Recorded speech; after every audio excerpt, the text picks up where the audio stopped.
Վերջերս մեր եւ ձեր վճարած հարկերի հաշվին Երևանից հատուկ չվերթով պատվիրակություն էր մեկնել Բաքու իբր բարիդրացիական հարաբերություններ հաստատելու թշնամու հետ։ Բաքու մեկնած անձինք բարոյական իրավունք ունեն խոսելու Հայաստանի հասարակության, իմ եւ ձեր անունից։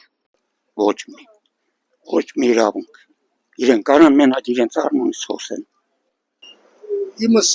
вообще բռնում չի Իրան պոլիտիկայի հետ, Իրան բռնած գործի հետ, իմս բռնում չի։ Ես ընդունում չեմ իրանց։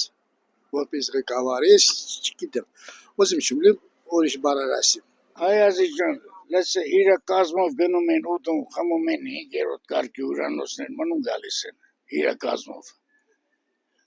Երեխեքներ են, եղավ լավ։ Չէ։ Թուրքը բարեկամ կդառնա, ես մեր դուշմանը բարեկամ կդառնա այ ուրիշ։ Այդ մարդիկ իրար ծանոթ որպես թուրք։ Նրանք թուրքի գործակալներ են, ոնց կարա ասես կարող։ Նա ոնց կարան գնան ասեն, որ մենք ինչ ենք արել։ Իրանց ով ընդունեց։ Դե բարի նպատակներով էին գնացել գնային մեր գերիների մոտ։ Կա Ադրբեջան, Հայաստան որտեղ է մնացել։ Դա Ադրբեջան հաշվի, թուրքն չխեղավ են այստեղ անում են։ Մենք սա ամբողջը տելևիզորը գնային ինչ եք խոսան։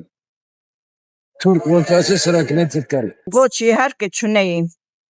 Ժողովրդի կարծիքը պիտի հարցնեին հետո։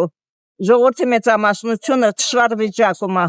եւ չի էլ ուզում որ Թուրքիա դե որ Թուրքիա հետ ապրել ունեներ կմնայինք էլ Չունեն, բայց անում են։